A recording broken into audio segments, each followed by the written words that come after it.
Good morning. आज हम लोग क्या करने वाले हैं, शिफ्ट 3 का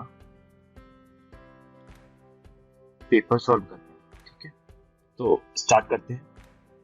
पहला क्वेश्चन था, files are organised by storing them. Simple सा था, मैं आपको डायरेक्ट बताता हूँ कि जैसे फाइल होती है ना, जैसे एक ये फाइल है और आपने जैसे डॉक्यूमेंट फाइल बनाई, कोई आपकी फोटो है, कोई इमेज है, तो इनको स्टोर करने के लिए हम लोग क्या यूज करते हैं। देखिए, आपने कंप्यूटर में देखा होगा, इस तरह की चीजें देखी होंगी, ये कहलाती थी आपके क्या, फोल्डर। ठीक है, और ये है आपकी फाइल, ये है फाइल और ये है फाइल। तो हम लोग क्या करते थे, फोटो इमेज वगैरह, जैसे मान लीजिए इसमें हमने फोटो का बना लिया, इसमें जितनी फोटो होंगी हम सारी इसमें कलेक्ट करके रख सकते हैं। जिसमें बस क्वेश्चन में यही था, फाइल को किस में ऑर्गेनाइज किया जाता है, किस में स्टोर किया जाता है, तो वो क्या होता है, फोल्डर। हिंदी में ये है। देखिए, हिंदी में क्या होता है, जनरली चीजें स्टोरिंग, स्टोर, फाइल, व्यवस्थित, यानी कि ऑर्गेनाइज या मैनेज। ठीक है, तो आप लोग आसानी से समझ सकते हैं। चलिए हम लोग आगे बढ़ते हैं नेक्स्ट क्वेश्चन पे। एक ऐसे, देखिए क्या होता है, आपको मालूम है जो कंप्यूटर होता है ना, कंप्यूटर क्या होता है, कौन सी भाषा समझता है, मशीन लैंग्वेज समझता है। मशीन लैंग्वेज यानी कि बाइनरी यानी कि 0 1 वाली। ठीक है, अब इसमें कहा है कि आपको बताना है कि जैसे आपको हाई लेवल लैंग्वेज आती है, कोई भी जावा हो गया, मान लीजिए जावा हो गया, सी हो गया, C++ हो गया, कोई भी आती, तो आपको ये लैंग्वेज आती है। आपने इसमें एक क्या लिखा, प्रोग्राम लिखा। ठीक है, प्रोग्राम लिखने के बाद आपको उसको रन करना है, यानी चला के देखना। तो क्या होता है, हम इसमें कहा गया है कि जो एंटायर यानी कि जो पूरा प्रोग्राम होगा, यानी सारा प्रोग्राम होगा, उसको मशीन लैंग्वेज में कन्वर्ट करना है। ठीक है, कन्वर्ट करना है, तो वो कौन करने वाला है एक साथ। देखिए, आपके पास दो ऑप्शन, एक कंपाइलर हो गया, एक इंटरप्रेटर हो गया। कंपाइलर क्या करता है, सारे प्रोग्राम को एक साथ कन्वर्ट करता है। ठीक है, यानी कि ये पूरे प्रोग्राम को एक साथ कन्वर्ट करके बता देगा कि आपके प्रोग्राम में कहाँ गलती है या कहाँ नहीं। इंटरप्रेटर क्या होता है, ये लाइन बाई लाइन चेक करता है। पहले लाइन चेक करेगा, यहाँ बता देगा ये गलती है, फिर सेकंड लाइन चेक करेगा। तो इस तरह से होता है। तो इसमें एंटायर प्रोग्राम को बोला है कि सारे प्रोग्राम को मशीन भाषा में कन्वर्ट करने के लिए, यानी कि बदलने के लिए क्या यूज किया जाता है, तो ये है कंपाइलर। ठीक है, ये आपका नीचे क्वेश्चन इसका हिंदी में भी है, तो आप लोग हिंदी से भी देख सकते हैं जो हिंदी मीडियम वाले हैं। कोशिश की है मैंने हिंदी में समझाने की, और आप लोगों को समझ में भी आ जाएगा। थर्ड क्वेश्चन हमारा कहता है आपसे कि थर्ड क्वेश्चन में ये है, देखिए, फास्टेस्ट मेमोरी बतानी। ठीक है, फास्टेस्ट आपको क्या बतानी है, मेमोरी बतानी है कि इनमें से फास्टेस्ट मेमोरी कौन सी है। ठीक है, रोम, इसका फुल फॉर्म होता है read only memory, RAM, random access memory, cache memory, hard disk होती है। ठीक है, आपको मालूम है जैसे जो भी फाइल या डेटा वगैरह जो होता है, हम लोग हार्ड डिस्क में स्टोर करके रख देते हैं। ठीक है, रीड ओनली मेमोरी एक प्रकार की परमानेंट यानी कि ये क्या होता है कि आपके कंप्यूटर में जो चिप वगैरह लगाई जाती है उसमें सेट होती है, यानी कि उसमें पहले से प्रोग्राम कर दी जाती है जब यह कंप्यूटर को बनाया जाता है। तो वो हो गया रोम। अब रैम होता है, ये अलग से हम लोग लगाते हैं, जिसको इसमें रैम में मेन मेमोरी की बात ही की गई है। और कैश मेमोरी क्या होता है कि जो आपका सीपीयू है वो बहुत फास्ट होता है। ठीक है, बहुत ज्यादा फास्ट होता है, और रैम आपका इसकी तुलना में काफी स्लो होता है। तो इन दोनों की स्पीड, जिन लोगों की स्पीड में जो मिसमैच होता है ना, उसको दूर करने के लिए कैश मेमोरी का यूज किया जाता है। ये कैश मेमोरी काफी फास्ट होती है, जो इससे डेटा लेती है और इसको पहुंचा देती है। तो कैश मेमोरी क्या करती है, मेन मेमोरी और सीपीयू के बीच में बातचीत कराती है या डेटा ट्रांसफर वगैरह कराती है। ठीक है, तो इसकी मेमोरी काफी तेज होती है, इसलिए इस क्वेश्चन से आपको इतना जानकारी मिल जाए। चलिए हम लोग आगे बढ़ते हैं नेक्स्ट क्वेश्चन की ओर।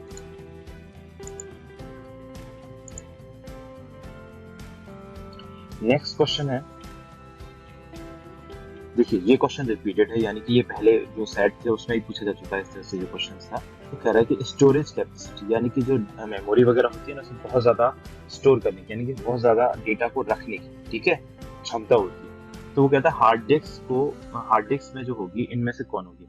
बाइट्स में आप बहुत ज्यादा डेटा रख सकते हैं, टेराबाइट्स में रख सकते हैं, बिट्स में रखते हैं, या निबल में रख सकते हैं। यानी कि इसके पास 4 ऑप्शन आपको दे दिए, इनमें से बताना है सबसे ज्यादा। अब जो डेटा होगा, जैसे आपके पास मूवी है, गाने वगैरह हैं, आप कंप्यूटर में सब कुछ रखते हैं, तो उसमें स्टोर करना है, ठीक है। तो बता रहा किस में ज्यादा होगा, तो इसका आंसर होगा टेराबाइट। क्यों होगा, क्योंकि देखो 1 बिट बराबर होता है बाइनरी डिजिट होता है, ठीक है। और तो ये भी बहुत छोटा होता है, यही तो होता है इसका, ठीक है। फिर इसके बाद 1024 बाइट बराबर क्या होता है, 1 KB होता है। इस तरह से ये वाली फाइल्स आपको याद होनी चाहिए। कौन कौन सा है, थोड़ा सा एक बार पढ़ लीजिए तो आपको याद हो जाएगा। किलोबाइट, 1024 जब हम किलोबाइट को मिलाते हैं या 1024 से किलोबाइट मिलती हैं, तब बनता है 1 मेगाबाइट, यानी 1 मेगाबाइट। और ऐसे ही जब 10 मेगाबाइट हम लोग बना लेते हैं तो बनता है 1 GB। आप लोग जैसे गाना वगैरह डाउनलोड करते हो तो कहते हैं 5 MB का गाना है, यानी कि 5 MB ये है वो। और जैसे आप कोई मूवी डाउनलोड करते हो, अच्छी अच्छी मूवी डाउनलोड करते हो जिसमें प्रिंट वगैरह अच्छा होता है, तो आप कहते हो 2 GB की मूवी है, 1 GB की मूवी है, तो वो ये है आपका GB, ठीक है। और अब 1 GB हो गया। अब 1024 जब हम लोग जीबी को मिला देंगे तब बनता है 1 टेराबाइट। आज के टाइम में लोग टेराबाइट वाली हार्ड डिस्क लगवाते हैं, क्योंकि आज के टाइम में टेराबाइट ही चलता है। अपन लोग जब कंप्यूटर वगैरह खरीदने जाते हो तो आपसे पूछेगा आपको 1 टेराबाइट चाहिए या 2 टेराबाइट चाहिए, तो ये जीबी से मिलकर बनता है। यानी कि जब 1024 जीबी जिसमें स्टोर होगा तो तब बनाता है वो 1 टेराबाइट। और 1024 जब टेराबाइट को मिलाते हैं तब बनता है 1 पीटाबाइट, ठीक है। यहाँ से आपको याद करना जरूरी है, इसलिए मैं इसको थोड़ा सा बोल के बता रहा हूँ कि जिसमें काफी लोग क्या होते हैं कि पढ़ते नहीं है, तो थोड़ा सा सुन लेंगे तो शायद बने पेपर के टाइम पे ये चीज बन जाएगी, ठीक है। और 1024 पीटाबाइट बराबर होता है आपका एक्साबाइट, ठीक है। एक्साबाइट देखिए ई आया है एक्साबाइट, और एक्साबाइट के बाद 1024 एक्साबाइट बराबर होता है 1 जीटाबाइट, और 1024 जीटाबाइट बराबर होता है 1 योटाबाइट, और 1 योटाबाइट बराबर 1024 योटाबाइट बराबर होता है 1 ब्रोनोबाइट, और 1024 ब्रोनोबाइट बराबर होता है 1 गीगाबाइट। तो याद कर लीजिए कि ये बेसिक वाली याद नहीं है तो पहले वो बेसिक वाली कर लेना, और जिन लोगों को बेसिक याद हो गया है उनको यहाँ से याद करना पड़ेगा, क्योंकि यहाँ से क्वेश्चन पेपर में अक्सर पूछ लिया गया है, ठीक है। तो बढ़ते हैं नेक्स्ट क्वेश्चन की तरफ। नेक्स्ट क्वेश्चन ये आपका हिंदी में है, ठीक है। यानी कि आप लोग जो प्रिंटर से प्रिंट आउट निकलवाते हो, ठीक है, आपके पास मान लीजिए एक है कंप्यूटर में आपका एक पीडीएफ फाइल है, जो या कोई कह सकते हो बुक है आपकी, ठीक है। और इसको आपने क्या किया, प्रिंटर से प्रिंट आउट करा लिया। प्रिंटर से क्या कर लिया हमने, प्रिंटर से प्रिंट आउट करा लिया है। तो ये बोल रहा है कि भाई जब आप कोई आउटपुट ऑफ एन इमेज, यानी कोई फोटो है आपकी या कोई पीडीएफ है, यानी कि फोटो की बात करता है इसमें, प्रिंटर से आप प्रिंट आउट निकलवा लोगे तो उसको क्या कहते हैं, देखो जब तक डेटा इसमें तब तक उसको कहा जाता है सॉफ्ट कॉपी, और जब आपने उसको प्रिंट में निकलवा लिया यानी कि प्रिंट करवा लिया है तो उसको कहेंगे हम लोग हार्ड कॉपी, ठीक है। और एक चीज, आपका ये दोनों जो डिवाइस है वो किस प्रकार के डिवाइस है, क्या आपको मालूम। देखो मॉनिटर में हमें दिखाई देता है, यानी आउट करता है, यानी स्क्रीन से हमें कुछ मिलता है देखने को, तो ये कहलाता है हमारा आउटपुट डिवाइस। और इससे भी हमें प्रिंट आउट यानी कि प्रिंट होके मिलता है, तो ये भी हमारा एक आउटपुट डिवाइस है, ठीक है। ये आपका हिंदी में पढ़ लीजिए। चलिए ये क्वेश्चन, ठीक है, इसमें बताना है टगल की क्या होती है। तो आपको याद रखना टगल, टगल नाम सुनने में कितना अजीब लगता है ना, टगल। तो समझ लीजिए कि जो ऐसी की होंगी जो सब कुछ उल्टा कर दे। जैसे आपने लिखा ए, उसको ए में बदल दे। आपने लिखा, आप लिखते हो नंबर, ठीक है, यानी कि आपकी की काम कर रही है, और आप एक ऐसी बटन दबाओगे कि ये की काम करना बंद हो जाए, यानी इन की में एक अलग ही बात है। देखिए जैसे कीबोर्ड होता है, जैसे कैप्स लॉक की होती है, अगर आप कैप्स लॉक की प्रेस कर देते हो तो कैपिटल ए कैपिटल बी आप जो भी टाइप करोगे कीबोर्ड से, जैसे ए बी सी डी आप कुछ भी टाइप करते हो तो कैपिटल में आएगा, और आप इसको कैप्स लॉक बंद कर दोगे तो स्मॉल में आने लगेगा। वैसे ही नंबर लॉक होता है हमारा, नंबर लॉक में क्या होता है, यहाँ पे होता है, ये होते हैं नंबर लॉक से की जो नंबर होते हैं हमारे वो ब्लॉक होता है। वैसे स्क्रॉल लॉक होता है, तो यहाँ पे ये सारे कहलाते हैं आपके टगल। स्क्रॉल लॉक यहाँ होता है, नंबर यहाँ होता है, और कैप्स लॉक की ये, तो इसलिए मैंने ये आपके लिए इमेज आपके पास ऐड की है, जिससे आपको याद रहे कि वो की कहाँ पर है। बाकी थोड़ा सा और डिटेल हम लोग समझते हैं इसमें, क्योंकि ये क्वेश्चन ना यहाँ से कम से कम 4 से 5 क्वेश्चन बनते हैं पेपर में। देखिए अल्फा न्यूमेरिक की वो होती है जिसमें देखिए ये नंबर्स भी आ गए, ये अल्फाबेट्स भी आ गए, A B C D E F G वगैरह, ये चीज होती है वो अल्फा न्यूमेरिक पे आता है। फंक्शन की क्या होता है? फंक्शन होता है F1, F2, F3, F4, इस तरह से आपके पास F12 तक होती है फंक्शन की। न्यूमेरिक अल्फा न्यूमेरिक हो गया, फंक्शन की हो गया, ठीक है। ये भी आपका न्यूमेरिकल कहलाता है। ये कहलाता है नेविगेशन। नेविगेशन समझते हो, या नेविगेट करना यानी कि बताना, रास्ता बताना, ठीक है। ये आपको कहलाता है कंट्रोल की। कहते हैं कंट्रोल और अल्ट की, इनको हम कहते हैं जनरली कंट्रोल की। तो इसको मत भूलना। थोड़ा सा और आपको डिटेल के लिए कि जिसमें आप लोग जिन लोगों के पास कंप्यूटर नहीं है वो लोग थोड़ा सा इसको समझ पाए, कीबोर्ड हमारा इस प्रकार का कुछ दिखाई देता है, ठीक है। तो जनरली कीबोर्ड में ये अल्फा न्यूमेरिक की हो गया, ठीक है। इस कीबोर्ड को देख लीजिए, इससे आपको एक आइडिया लग जाएगा। ये अल्फा न्यूमेरिक की हो गया, ठीक है। ये कंट्रोल की हो गई, ये नंबर न्यूमेरिकल की हो गई, ये नेविगेशन बार हो गया, नेविगेशन की हो गई, ठीक है। ये आपकी फंक्शन की हो गई, ओके। अब हम लोग बढ़ते हैं आगे।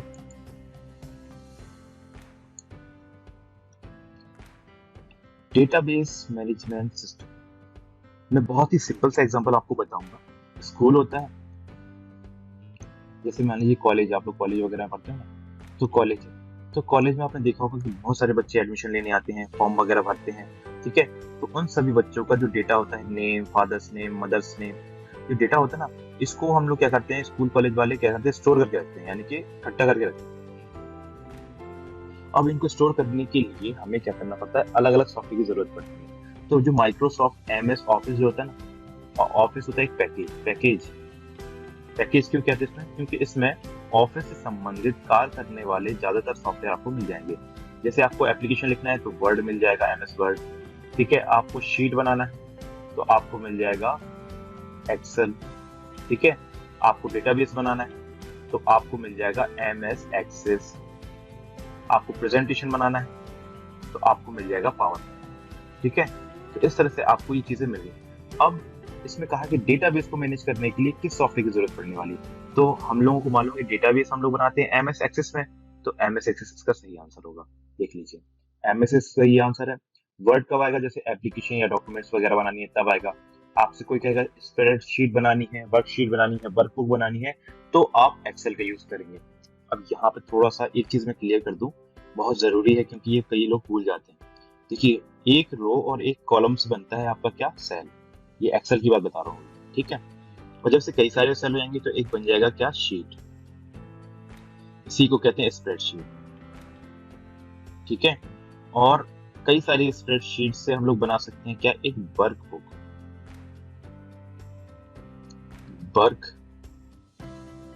वर्कबुक होता है, वर्कशीट होता है। शीट यानी मान लीजिए पेपर या पेज, ठीक है। और बुक आप लोग जानते हैं, बुक में क्या होते हैं, कई सारे पेज होते हैं ना। तो वैसे ही मान लीजिए कि हमारे पास एक शीट है, 2 शीट है, 3 शीट है, यानी कि ऐसी कई सारी शीट है। उन शीट्स को मिलाकर हमारी बनने वाली है एक बुक। यानी कि कई सारे, जैसे बुक होते हैं ना, बुक में होते हैं कई सारे पेज, इसलिए उसको कंप्यूटर में समझने के लिए, याद करने के लिए इसको बोलेंगे वर्कबुक। वर्कबुक में होंगी शीट्स। तो वर्कशीट होती है आपकी एक शीट होगी, ठीक है, यानी एक पेपर टाइप का होगा। वर्कबुक में क्या होंगे, कई सारी शीट्स को हम लोग सेव करते हैं, तो हम लोग इसमें वर्कबुक बनाते हैं, ठीक है। पावर पॉइंट में आपको मालूम है प्रेजेंटेशन बनाई जाती है, ये आपका हिंदी में है, ठीक है। डेटाबेस प्रबंधन प्रणाली की है। ऐसा कौन सा डेटा टाइप का मतलब ये है, देखो जैसे ABCD हो गया, ठीक है, 1 2 3 हो गया।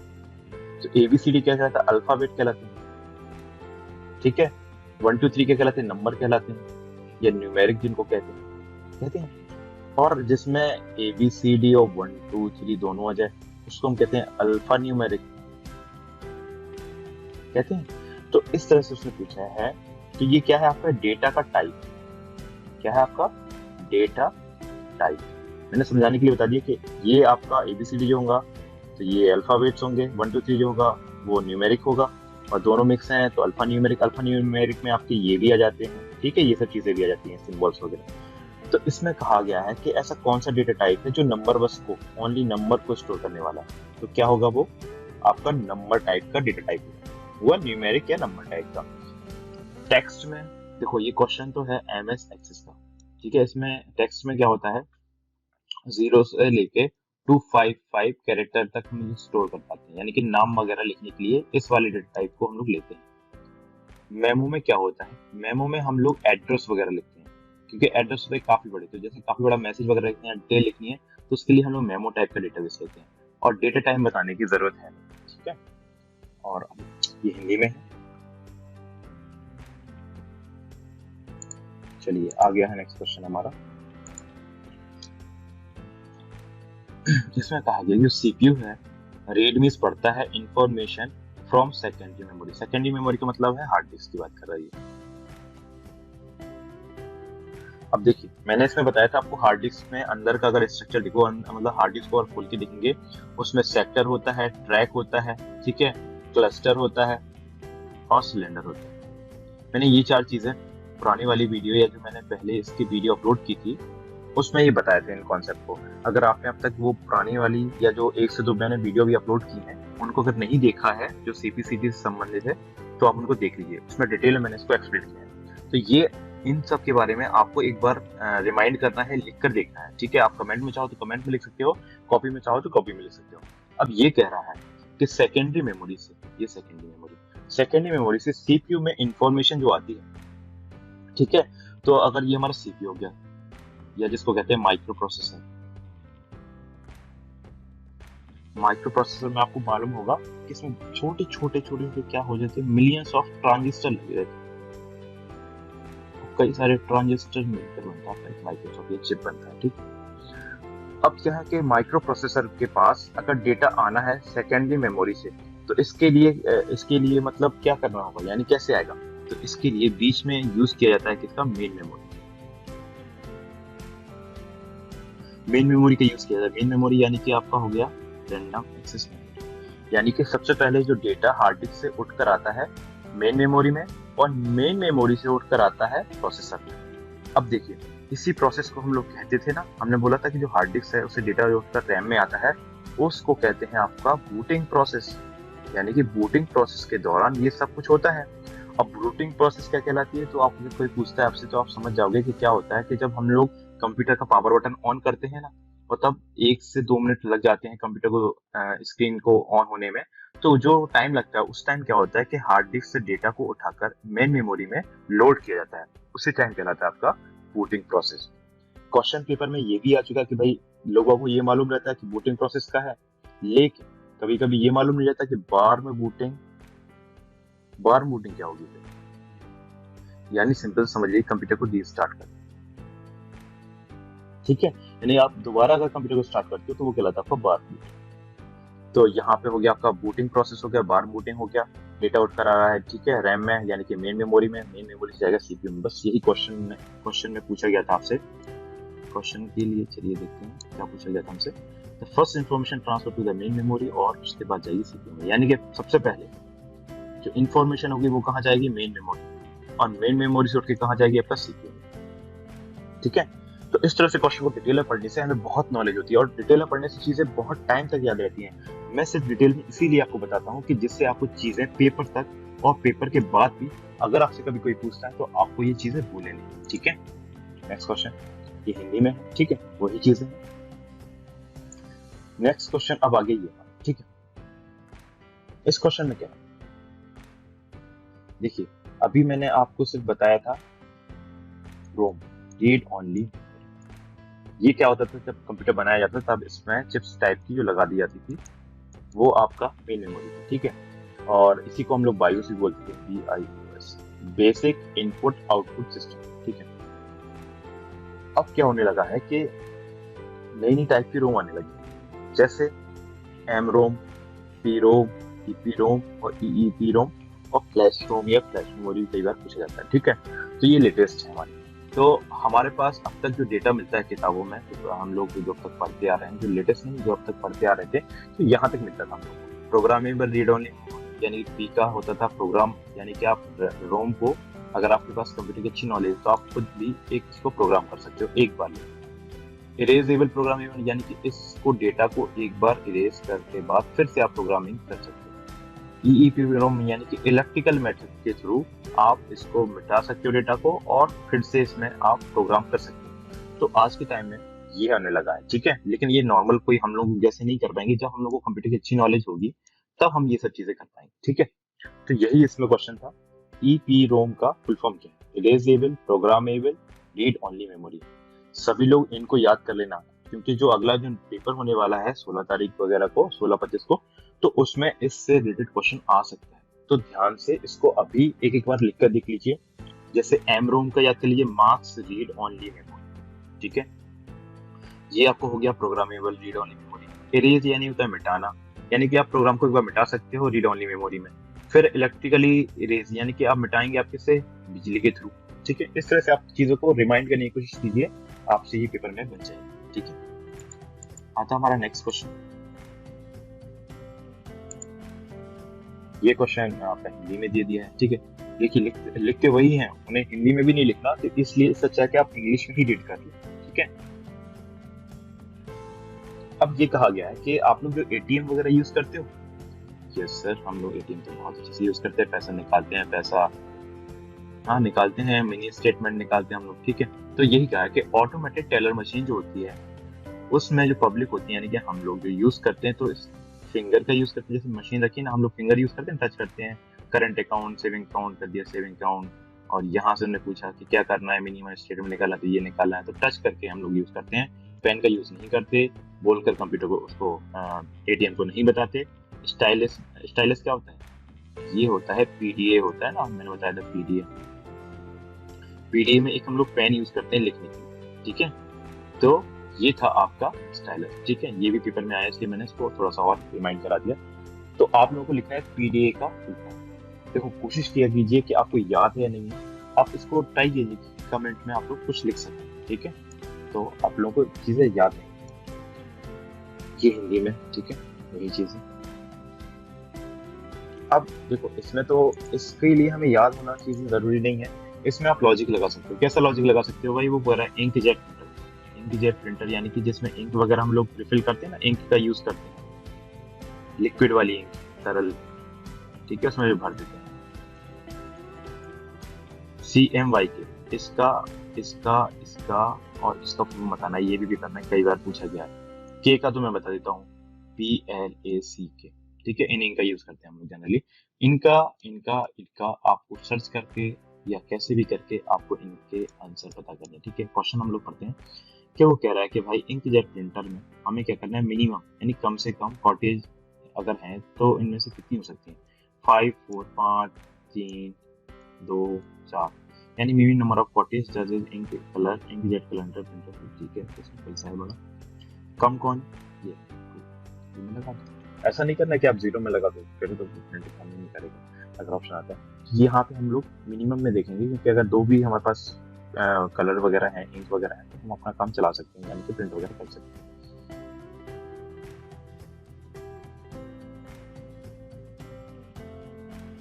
देखिए आप लोगों के लिए पता बहुत मेहनत करनी पड़ती है। मैं चाहता हूँ कि आप लोग इतनी मेहनत से पढ़ो कि जितनी मेहनत से मैंने मेहनत की ना, उससे भी ज्यादा मेहनत आप लोग करो, क्योंकि आप लोगों को पेपर इस बार क्वालिफाई करना जरूरी है। क्योंकि पटवारी में अक्सर ये मांगने वाले हैं, ठीक है, अक्सर क्या डेफिनेटली मांगने देखना। आपका जो लिनक्स क्या है, ऑपरेटिंग सिस्टम था। तो ऑपरेटिंग सिस्टम में कमांड होता था लिस्ट कमांड, ठीक है। तो लिस्ट कमांड का यूज करना था आपको हिडन फाइल्स, यानी कि जो फाइल्स छुपी हुई थी उनको शो करने के लिए, उनको यूज देखने के लिए। तो इनमें से कौन सा कमांड यूज करना था? तो हिडन फाइल्स के लिए था, आप इस तरह से लिखोगे LSA।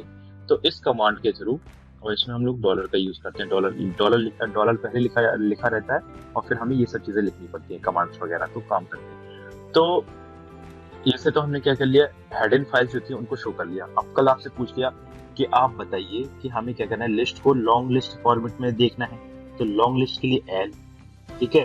कल के लिए क्वेश्चन आ गया कि हमें ग्रुप आईडी और ऑनर आईडी चाहिए हैं उनकी नाम की जगह पर। जैसे आप डिटेल देखते हो कि भाई ये फोल्डर का नेम ये है, ये फोल्डर का नेम है, ये इस व्यक्ति का नाम ये है, उसकी जगह हमें उसकी आईडी चाहिए, तो उसके लिए एन यूज करेंगे। ठीक है, अगर हमें बोल दिया गया कि आपको रिवर्स ऑर्डर में प्रिंट करना, जैसे ए बी सी डी होता है, ए बी सी डी, हम कहेंगे इसको रिवर्स ऑर्डर में लिखो तो सी बी ए करते हैं ना, शॉर्टिंग करते हैं हम लोग।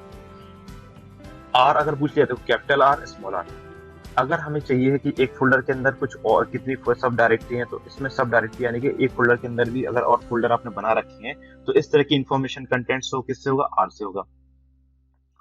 इससे होगा हमारा होम डायरेक्टरी। ठीक है, इस जो ये साइन होगा। और अगर हमें वर्जन चेक करना है, कौन सा वर्जन है कमांड का, तो ये चेक करना। तो इसको भी ध्यान से एक बार आप लोग पढ़ लेना पेपर में जाने से पहले। ये आपका हिंदी में क्वेश्चन लिस्ट कमेंट से संबंधित।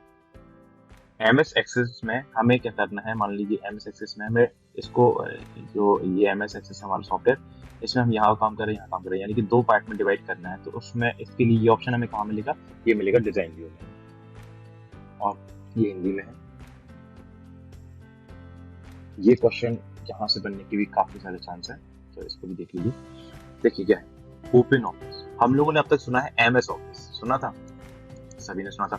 ओपन ऑफिस बहुत कम लोगों ने सुना होगा, जिन लोगों ने पहले नहीं पढ़ा। एमएस ऑफिस में देखते थे हम लोग, पावर पॉइंट होता था, एक्सेल होता था, डॉक्यूमेंट्स वगैरह होते थे, हम लोग बनाते थे। तो एमएस ऑफिस के लिए तो ये वाले हम लोग यूज करते थे। ठीक है, वैसे ही जो लोग एमएस ऑफिस का यूज नहीं करना चाहते, यानी कि माइक्रोसॉफ्ट कंपनी का यूज नहीं करना चाहते, अगर वो ओपन ऑफिस यूज करना चाहते हैं, ओपन ऑफिस भी क्या है, एक सॉफ्टवेयर का पैकेज है, उसमें कैल कैल्स, ठीक है, इसका अगर यूज करना चाहते हैं, ये अपने एमएस ऑफिस में अगर कंपेयर करें तो एक्सेल की तरह होता है। ठीक है, तो इसमें ये कहा गया है कि अगर हमें, क्वेश्चन में ये है कि अगर उसमें लिखा दिया है हमने इस इवेंट का आउटपुट क्या होगा, अगर इस तरह से क्वेश्चन आया है तो उसके लिए बताया। तो पहले थोड़ा सा डिटेल सुन लीजिए, क्योंकि मैं क्वेश्चन बाद में कराता हूँ। तो वैसे ही ओपन ऑफिस में भी ऐसे ही वर्ड, एक्सेल, पावर पॉइंट की तरह आप लोग काम कर सकते हैं, लेकिन इसमें ये पेपर में ये आता है कि ओडीपी फाइल किससे संबंधित है, तो आपको बताना पड़ेगा पी फॉर प्रेजेंटेशन। ठीक है, एस फॉर स्प्रेडशीट यानी एक्सेल की तरह काम करने वाला है इसमें, टी फॉर होता है आपका वर्ड डॉक्यूमेंट। ठीक है, एक तो ये हो गया। तो आपको ये तीनों एक्सटेंशन आज याद करनी पड़ेंगी। कौन सा, ओडीटी हो गया टेक्स्ट के लिए, ओडीएस हो गया स्प्रेडशीट के लिए, ओडीपी हो गया प्रेजेंटेशन। यहाँ से आपको ये चीज याद रहेगा। इसका आपको याद ही होगा 2007 से ऊपर हम लोग डीओसी लिखते हैं, एक्स, ठीक है, ये होता है डॉक्यूमेंट्स के लिए, एक्स एल एक्स एस, ठीक है, ये होता है आपका एक्सेल के लिए, और ये हो गया आपका पावर पॉइंट के लिए। मैंने इसके लिए एक पहले मैंने वीडियो जो आपके पास डाली थी सीपीसीटी की, उसमें एक फॉर्मूला और मैंने बताया था। ठीक है, वो आपको बताना है। अब हम लोग आज इवन फॉर्मूला को देखते हैं। इज इवन, EVEN, ठीक है, ये चेक करना चाहता है कि इवन नंबर यानी होता है सम संख्या। ठीक है, तो सम संख्या के लिए पूछ रही है। इसमें देखो सम संख्या में हम लोग देखते हैं, इसमें लिखा है कि अगर आपके पास ये फंक्शन लगा हुआ है, फंक्शन यानी इसका काम है चेक करना कि ये संख्या इवन है या नहीं है कंप्यूटर के अकॉर्डिंग। ठीक है, तो इसमें हम लोग लिखेंगे इक्वल का साइन लगाते हैं, ये मालूम होता है। ठीक है, इज EVEN इवन लेता है, ब्रैकेट में लिखा है 2.1, लिखा है ये 2.1। तो इसका एक रूल होता है कि जो 2 पॉइंट से जो चीज पहले होती है उसको चेक करता है, पॉइंट के बाद वाली चीज को चेक नहीं करता। ठीक है, अब आप बताइए क्या ये इवन होगा या ऑड। 2 इवन है यानी सम संख्या है या विषम संख्या है, तो ये आपको बताना है। ठीक है, तो उसी के अकॉर्डिंग इसने बता दिया है, यहाँ तो बता दिया इसने 2, बाकी आपको बताना है कि क्या सच में ऐसा होता है या नहीं होता है। बाकी थोड़ा सा और देख लीजिए, इससे पेपर में अगर क्वेश्चन आता है यहाँ से तो आपसे बच जाए, आपको कोई भी टेंशन ना हो। ठीक है, अगर इवन में 210 है, देखो ये तो सबको मालूम है कि जो 210 है वो सम संख्या है, इसमें तो कोई दिक्कत नहीं, ट्रू ही आएगा। 2.9 मैंने बताया कि अभी जो डेसिमल के बाद होगा ना, पॉइंट के बाद डेसिमल के बाद जो पोर्शन होता है उसको हटा दिया जाता है, नेग्लेक्ट कर दिया जाता है। तो 2 हमारा इवन हो गया। ये इवन फंक्शन जो है वो 0 को भी ट्रू ही रिटर्न करता है। ठीक है, वो 0 को क्या मानता है कि ये सम संख्या है। और ऐसे ही आप इन दोनों को भी याद करिए, 24 यानी 24 में 4 का भाग लगाएंगे कितना आएगा, 24 में अगर हम 4 का डिवाइड लगाते हैं, ठीक है, 6 पर जाएगा, है ना। तो ये भी आपका 6 क्या इवन है। तो इस तरह से कैलकुलेट कर लेते हैं चीजें, इसको पढ़कर जाना प्लीज, पेपर में कुछ भी पूछा जा सकता है कंप्यूटर से, इसको याद करना ही पड़ेगा। वो कह रहा है कि डॉटमेटिक प्रिंटर जो होते हैं ना, जो जिसमें पता है जब प्रिंटिंग होती है ठक ठक ठक ठक आवाज आती है, जैसे टाइपराइटर हम यूज करते हैं वैसे। तो डॉटमेटिक में जो प्रिंटर होते हैं, पहली बार किसने बनाया था, ये सेंट्रोनिक्स जो आपकी कंपनी है इसने बनाया। नेक्स्ट क्वेश्चन, या तो हिंदी में। जैसे कई सारे सॉफ्टवेयर होते हैं ना, वैसे ही एक सॉफ्टवेयर ये है भी, यानी कि एप्लीकेशन सॉफ्टवेयर एक कोडेक इज अ डिवाइस हो सकता है या सॉफ्टवेयर, ठीक है। इसका काम क्या होता है, जो डिजिटल मीडिया फाइल होती है, जैसे वीडियो हो गया या सॉन्ग वगैरह हो, उनको क्या करता है, कंप्रेस करता है। जैसे मान लीजिए आपके पास 10 MB की फाइल, 10 MB का सॉन्ग है, ठीक है। आप उसको क्या करोगे, कंप्रेस कर दोगे। कंप्रेस करके आपने, जैसे ये MP4 था, आपने AVI बना लिया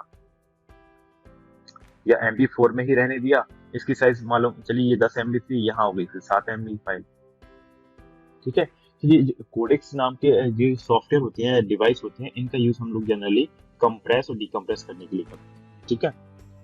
जिप फाइल वगैरह या कह सकते हो फाइल का थोड़ा सा चेंज करने के लिए, बदलाव करने या कंप्रेस करने के लिए हम लोग इसका यूज करते हैं। ये चीज देखो आपको थोड़ा सा रटनी पड़ेगी, मैं तो कोशिश करता हूँ आपको समझा दूं कि जिससे आपको चीज याद रहे। बाकी थोड़ी सी मेहनत तो करनी पड़ेगी ना, पेपर निकालना है, पटवारी बनना है। ये हिंदी में है। आपका ये क्वेश्चन है कि एक ये आप या ये मान लीजिए मैं, मुझे चाहिए था फेसबुक का डेटा चाहिए था, फेसबुक यहाँ था, ठीक है। और हमारे इंडिया में मान लीजिए फेसबुक बैन है, ठीक है, हम लोग फेसबुक को यूज नहीं कर सकते। तो मैं प्रॉक्सी सर्वर का यूज करके किसी और सर्वर तक जाऊंगा, वो सर्वर मेरे लिए उस चीज को लाएगा और मुझे यहाँ पर दिखा देगा। समझ रहे हो ना? पर इसका यूज नहीं करना, मैंने सिर्फ आपको बताया है कि क्या होता है प्रॉक्सी सर्वर। तो इस तरह की जो चीजें होती है ना, तो वो थोड़ा सा आपको मालूम होना चाहिए, इसलिए से वो इस तरह की चीजें पूछते भी हैं पेपर में। वैसे इसमें क्वेश्चन में इतना डिटेल नहीं पूछा है, मैंने आपको अंदर की बात बता दी, सॉरी। इसमें सिर्फ ये कहा है कि क्लाइंट रिक्वेस्ट करता है सर्वर से, ठीक है, किसकी मदद से, आपका प्रॉक्सी सर्वर की हेल्प से। नेक्स्ट क्वेश्चन, ये आपका हिंदी में है, ठीक है। ये जैसे 1 2 3 एक कॉपी ये है हमारे पास कंप्यूटर, ठीक है। इसकी कहा गया आपको 2 कॉपी बनाना है, ठीक है। कॉपी 1 बनाना है और कॉपी 2 बनाना है। तो बिना कोलेट के यूज किए, क्योंकि कोलेट का आप यूज कर दोगे तो आपको कुछ भी नहीं करना, लेकिन आप कोलेट के यूज नहीं करोगे तो आपको एक एक करके प्रिंट आउट निकालना पड़ेगा। पहले आपने एक की 2 निकाली, फिर दूसरे वाले पेज की 2 निकाल दी कॉपी, फिर तीसरी वाली पेज की 2 कॉपी निकाल दी। तो इस तरह से आपको इस ऑर्डर में प्रिंट करना पड़ेगा, ठीक है। वैसे आप ऑर्डर आप यूज कर सकते हो, लेकिन इस तरह से आप यूज करना पड़ेगा बिना कोलेट के। अगर आप कोलेट यूज करते तो 1 2 3 1 2 3 इस तरह से निकाल लेता वो, ठीक है, प्रिंट आउट। इसके बाद आता है नेक्स्ट, ये हिंदी में है और ऑपरेटिंग सिस्टम नहीं है, ये तो मालूम है सभी को ऑपरेटिंग सिस्टम है, ये भी मैं कई बार बोल चुका हूँ, लिनक्स भी ऑपरेटिंग सिस्टम है। MS-DOS जो था ना, वो भी एक ऑपरेटिंग सिस्टम था, ठीक है। पहले हम लोग MS-DOS का यूज करते, उसके बाद विंडोज आया था आपका, ठीक है, माइक्रोसॉफ्ट ने बनाया था। और ओपेरा, ये आपका क्या है, ब्राउजर है। ब्राउजर जिसमें आप लोग इंटरनेट वगैरह एक्सेस करते हो, इंटरनेट वगैरह एक्सेस करने के लिए काम आता है, ठीक है। चलिए नेक्स्ट क्वेश्चन,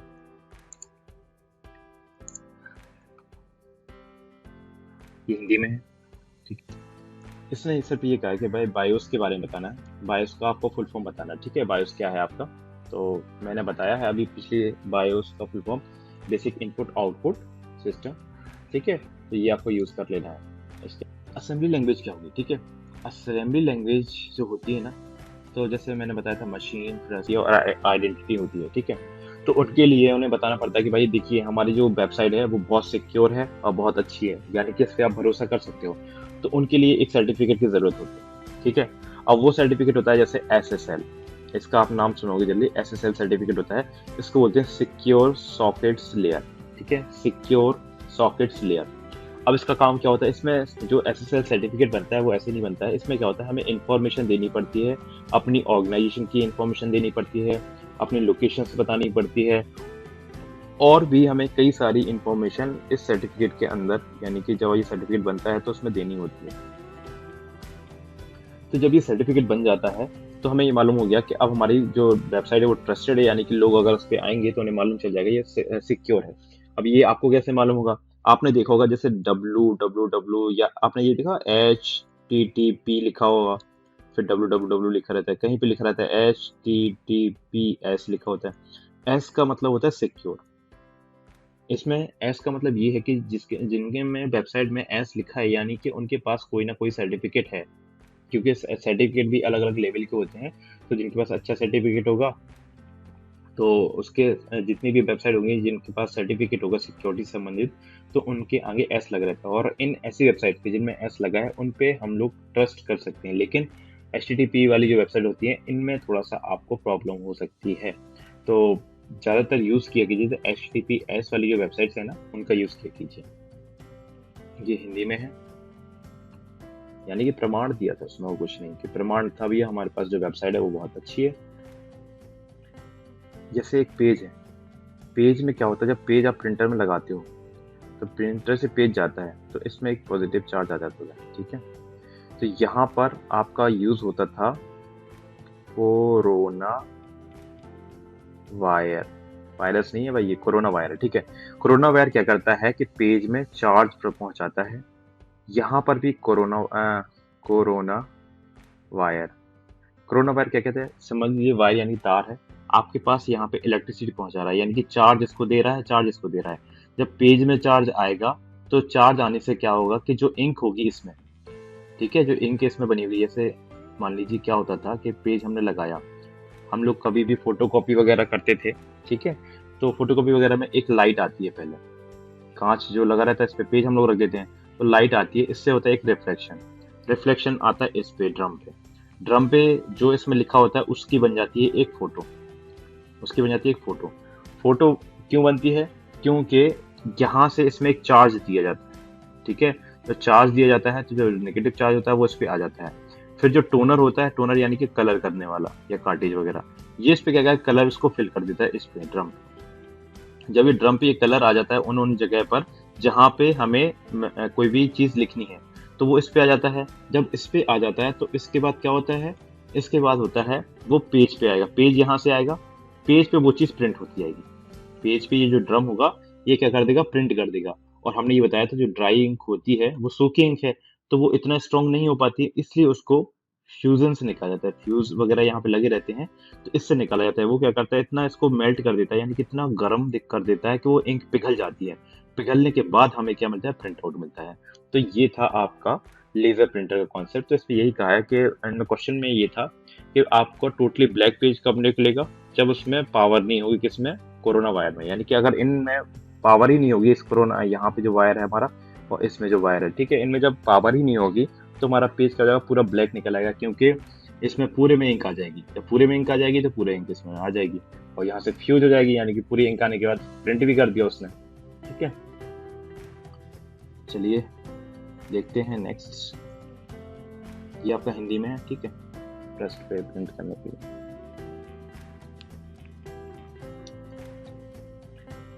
ये तो आपने समझ लिया, देखो आप पढ़ोगे तो आपसे बन जाएगा, इसमें कुछ नहीं है।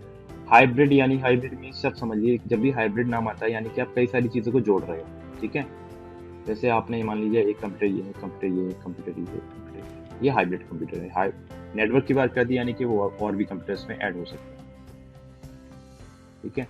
तो different basic in the network topology combination, देखो hybrid network topology is a combination of, combination यानी किससे मिलकर बनता है हाइब्रिड। हाइब्रिड क्या, हाइब्रिड के लिए क्या, कम से कम दो या दो से अधिक कंप्यूटर हो तब जाके आपका एक नेटवर्क बनता था, ठीक है। और फिर उसके बाद आप काफ़ी सारे उसमें जितने भी आपको सिस्टम जोड़ना है तो वो जोड़ लीजिए, बाकी ओनली 2 नहीं हो सकता, ओनली 5 नहीं हो सकता, इनफाइनाइट यानी ऐसा नहीं हो सकता कि आप ये सिस्टम्स एंड ही ना हो। अगर ऐसा होगा तो फिर आप कंप्यूटर से बात कैसे करोगे, शेयर कैसे करोगे। तो यानी कि जितने भी कंप्यूटर होंगे वो फिक्स होंगे, लेकिन 2 से अधिक होंगे तब जाके वो नेटवर्क बनेगा, ठीक है। ये कहने का मतलब 30 क्वेश्चन तक ये हिंदी में। टोपोलॉजी क्या होती है ये तो आपको मालूम था, मैंने पिछली वाली जो वीडियो थी उनमें बताया था, आप प्लीज़ उसको देख लीजिए, ठीक है। टोपोलॉजी होती है यानी कि कंप्यूटर को जोड़ने का, यानी कंप्यूटर को आप जो जोड़ रहे हो, कनेक्ट कर रहे हो, वो एक तरीका। जैसे हम चाहते हैं कि कंप्यूटर को हमें एक कंप्यूटर का स्ट्रक्चर, यानी कि स्ट्रक्चर कह सकते हो उसका लेआउट, जैसे मान लीजिए एक कंप्यूटर हमने ऐसे में जोड़ दिया, ठीक है, ये कंप्यूटर है आपके, मान लीजिए तो एक केबल ये गई, यहाँ पे हमने लगा दिया कनेक्टर, यहाँ पे एक कनेक्टर लगा दिया, यहाँ पर एक कनेक्टर लगा दिया, ये हमने कर दी यहाँ पर कनेक्टर कनेक्ट, ठीक है, ये कनेक्टर हो गए, यहाँ पे एक सिस्टम, यहाँ पे एक सिस्टम, यहाँ पे एक सिस्टम, यहाँ पे। तो इस तरह से ये थी आपकी बस टोपोलॉजी, ठीक है। वैसे ही एक होता था हब या स्विच वगैरह से हम लोग कई सारे सिस्टम्स को कनेक्ट कर देते थे।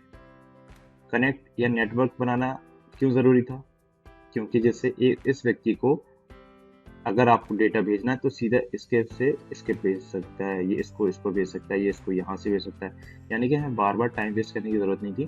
तो ये था आपका स्टार टोपोलॉजी। ऐसे ही आपकी ट्री टोपोलॉजी है, मैश टोपोलॉजी, हाइब्रिड है, तो उनके बारे में भी आप लोग पढ़ लेना एक बार, ठीक है। बाइनरी के बारे में पूछा है, 0 and 1, ठीक है, आप लोग पढ़ लेना कौन से नंबर सिस्टम में हम लोग डेटा का यूज करते हैं। Next question.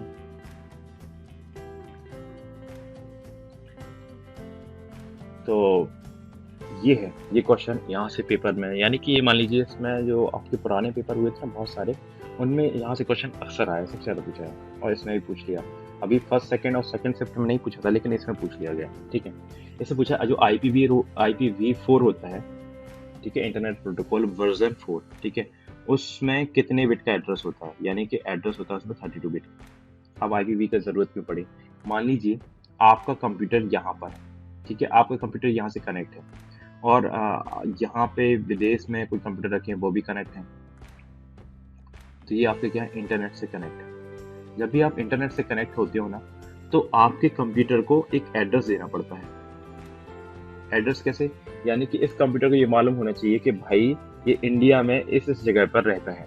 तो ये तो हम लोगों के लिए होता है, लेकिन कंप्यूटर थोड़ी ऐसे जानेगा, क्योंकि कंप्यूटर तो कंफ्यूज हो जाएगा। इसलिए कंप्यूटर की लैंग्वेज में हर एक कंप्यूटर को उसने एक अलग नाम दे दिया है। कब नाम देगा? जब वो इंटरनेट से कनेक्ट होगा। जब कंप्यूटर कोई भी इंटरनेट से कनेक्ट होता है तो उसको एक आईपी दिया जाता है, आईपी एड्रेस, ठीक है। तो जो आईपी एड्रेस की ही बात कर रहे हैं कि जो IPv4 है आपका, ठीक है, IPv4 कितने बिट का एड्रेस यूज करता है? तो वो होता है 32 बिट का। और अगर IPv यानी इंटरनेट प्रोटोकॉल वर्जन 6 अगर यूज करते हैं तो वो आपका 128 बिट का यूज करते हैं। अब सर हमारे पास एक तरीका था एड्रेस देने का, दूसरा तरीका यूज क्यों किया? क्योंकि जो इसमें एड्रेस देने का जो तरीका था 32 बिट वाला, तो ये क्या हो गया था कि भाई कि इसमें जितने कंप्यूटर अलॉट किए जा रहे थे, यानी कंप्यूटर को नाम दिए जा रहे थे, अब आज के समय में कंप्यूटर बहुत ज्यादा बढ़ चुके हैं, तो इसकी संख्या जो जितना इसकी कैपेसिटी थी या जिसकी इसकी क्षमता थी वो खत्म होने को है। इसलिए IPv6 वर्जन आया है, ठीक है। इसके बारे में कुछ पॉइंट्स वो देख लीजिए। ये 1981 में 1981 में आया था, ये 1998 में आया था, ठीक है। ये 32 बिट का होता है, ये 128 बिट का होता है। इसमें एड्रेस होते हैं 4.3 बिलियन एड्रेस होते हैं। इसमें 7.9 इंटू 10 टू द पावर 10 की पावर 28 कितने एड्रेस, आप कितने सारे कंप्यूटर को एड्रेस दे सकते हैं, ठीक है। इसमें होते हैं सिर्फ न्यूमेरिक डेटा, यानी कि नंबर का यूज किया जाता है और पॉइंट का। जैसे इसमें यूज किया 192.168.5, यानी कि इसमें या तो डेसिमल का यूज किया जाएगा और नंबर का, यानी कि नंबर यूज होते हैं और डेसिमल यूज होते हैं। लेकिन इसमें अल्फा न्यूमेरिक होते हैं। अल्फा न्यूमेरिक क्यों होते हैं इसमें? देखिए, जैसे एड्रेस लिखा था 50B, आ गया अल्फाबेट, और ये नंबर था, 50 नंबर है, तो अल्फा न्यूमेरिक इस चीज को बोल दिया, ठीक है। इसमें कॉलन यूज होता है, भूल मत जाना, कई बार आपसे ये भी क्वेश्चन पूछ सकते हैं वो लोग कि कॉलन IPv4 में यूज होता है या IPv6 में यूज होता है। तो इसको याद रखना कि हम कॉलन वगैरह यूज करते हैं, ये करते हैं IPv6 में, और अगर आपको दशमलव यूज करना है तो वो आप IPv4 में यूज करने वाले हैं, ठीक है। इसमें क्या होता है, DHCP मेन्यू और मैनुअल कॉन्फ़िगरेशन, यानी कंप्यूटर को एड्रेस देने का काम, यानी कंप्यूटर को अगर नेटवर्क में कनेक्ट करना है, किसी भी नेटवर्क में कनेक्ट करना है, तो नेटवर्क में जितने कंप्यूटर कनेक्ट होते हैं उनको एक आईपी दिया जाएगा, एक एड्रेस दिया जाएगा। तो इसका फुल फॉर्म होता है डायनामिक होस्ट कॉन्फ़िगरेशन प्रोटोकॉल, ठीक है। ये भी पेपर में आ चुका है, डायनामिक होस्ट कॉन्फ़िगरेशन प्रोटोकॉल। इसका काम क्या होता है कि कंप्यूटर को एड्रेस देना, और मैन्युअली यानी कि हम लोग भी चाहें, अगर हम लोग चाहते हैं ये इस एड्रेस पे काम ना करें तो अपना एड्रेस अपने अकॉर्डिंग भी दिया जा सकता है, ठीक है। ये इसमें क्या हो कि आज के टाइम में लेटेस्ट सिस्टम आ चुके हैं, तो उनमें ये फैसिलिटी आने लगी कि वो ऑटोमेटिक कॉन्फ़िगर ले लेता है, यानी खुद से ही एक एड्रेस आपका ले लिया जाएगा। जैसे मोबाइल वगैरह इंटरनेट यूज करते हो तो आपका भी एक एड्रेस होता है IPv6, ठीक है। तो ये था। इसके बाद लास्ट 2 क्वेश्चन रह गए हैं, और बस आज के लिए इतना काफी है। नेक्स्ट पे आते हैं हम लोग, ठीक है। तरंगों के बारे में आपने पढ़ा होगा, बस वही है, इसको आपको पढ़ना पड़ेगा, याद करना पड़ेगा। मैंने वो क्वेश्चंस नहीं बताया आपको हिंदी में, तो हिंदी में भी क्वेश्चन देख लीजिए, ये वो क्वेश्चन IPv4 के लिए। इसमें देखिए, अगर आपसे पूछा है हाई फ्रिक्वेंसी, अब हिंदी मीडियम वाले सोच रहे हैं sir frequency, high frequency, low frequency. देखिए इनमें ये तो चीज सेम है, देख रहे हो आप, ये लेवल तो सेम है। तो ये हाई फ्रिक्वेंसी में किस तरह से ये कितने कम समय में जितनी ज़्यादा ये जो डिस्टेंस होती है ना, दूरी, वेवलेंथ, ठीक है, तो ये हाई फ्रिक्वेंसी है, लो। अब इसमें एम्पलीट्यूड क्या होगा, एम्पलीट्यूड कहलाता है ये आपकी ये कितनी ऊपर जाती है, यानी कि ये चीज़ देख रहे हो, ये कहलाता है एम्पलीट्यूड, कितना हाई एम्पलीट्यूड है कितना कम एम्पलीट्यूड है। तो ये एम्पलीट्यूड होता है, ये फ्रिक्वेंसी होगी आपकी, ठीक है। फ्रिक्वेंसी टाइम के अकॉर्डिंग यानी समय के अंतराल में नापी जाती है। तो मैंने सिर्फ यहाँ बताया आपको फ्रिक्वेंसी, बाकी ये बोला है कि इन दोनों का जो रिलेशन होगा, संबंध होगा, वो किस में शो किया जा सकता है, तो वो हमारा किस में प्लॉट में होगा, वो होगा फ्रिक्वेंसी डोमेन प्लॉट में, ठीक है। तो इस तरह शायद इस वीडियो का लास्ट क्वेश्चन, चलिए ठीक है। पिंग कमांड, पिंग कमांड से होता क्या है, पिंग कमांड आप लोग देख के घबराना नहीं, आसान है। पिंग कमांड से क्या होता है, जैसे एक कंप्यूटर है दूसरा कंप्यूटर, यानी कि देखिए क्वेश्चन अभी नेटवर्किंग से आ रहे हैं पूरा। इस कंप्यूटर को आपने इससे कनेक्ट कर दिया, लेकिन आपको कैसे मालूम हुआ कि भाई जो डेटा है यहाँ तक जाएगा और यहाँ से आएगा, ठीक है। यानी आपको इस कंप्यूटर में कुछ ऐसा चेक करना पड़ेगा ना कि आपको मालूम चल जाए कि हाँ यहाँ से जो डेटा आ रहा है या सर्वर से जो डेटा आ रहा है वो प्रॉपरली आ रहा है या कनेक्शन बना है या नहीं बना है। तो इसके लिए हम लोग यूज करते हैं पिंग कमांड। चलिए अब देखते हैं चेंजिंग द, इसमें लिखा है कि पिंग कमांड का यूज कहाँ नहीं किया जाता है, कहाँ पर यूजफुल नहीं है। जैसे मान लीजिए एक विंडो है, जैसे आप लोग कंप्यूटर वगैरह खोलते हो ना, तो मान लीजिए आप ही का कंप्यूटर है, ये लिखा है सी ड्राइव, यानी आप सी ड्राइव में हो और आप लोग हो विंडो नाम के फोल्डर के अंदर, एक सिस्टम नाम का फोल्डर, आप उसके अंदर हो, ठीक है। आपने वहां पे पिंग कमांड लिखा, पिंग कमांड लिखा, और वहां पे उसके बाद आप चाहे किसी सिस्टम का आईपी डाल दो, जैसे अभी आपने आईपी एड्रेस पढ़े ना IPv4, तो वो डाल दोगे। या अगर आपको किसी वेबसाइट का चेक करना है, जैसे आप गूगल यूज कर रहे हो, आपके पास कंप्यूटर में इंटरनेट कनेक्ट है, तो आपको गूगल के बारे में जानना है कि भाई गूगल से डेटा आ पा रहा है या नहीं आ पा रहा है, तो आप यहाँ पे गूगल की साइट भी डाल सकते हो। यहाँ पे जो देख रहे हो ना .com, तो यहाँ पे आप लोग गूगल की साइट देखोगे पिंग के सामने, जैसे हमने लिखा पिंग, यहाँ पे लिखा google.com, समझ रहे हो। तो ये बता देगा भाई डेटा जो आ रहा है इस कंप्यूटर तक, यानी क्लाइंट तक, सर्वर से जो डेटा आ रहा है उसमें कितना समय लग रहा है। तो ये होता है आपको जो समय बता देगा, टाइम, कितने मिली सेकेंड में डेटा आपके पास आ रहा है, उसका एड्रेस बता दिया, ठीक है। तो ये इस तरह से होती हैं चीजें। धन्यवाद, शुक्रिया वीडियो देखने के लिए। हम चाहते हैं कि बस आप लोग CPCT एग्जाम क्रॉस कर लो। पढ़ाई स्टडी करना बहुत ज़रूरी है, बिना स्टडी के कुछ भी नहीं होने वाला, ठीक है। तो गुड बाय। ये हिंदी में क्वेश्चन है, वही पूछा है कि पिंग कमांड, ठीक है। अगर इसमें नहीं दिख रहा तो कोई दिक्कत नहीं, ये पिंग कमांड के बारे में पूछा है, इससे क्या नहीं कर सकते।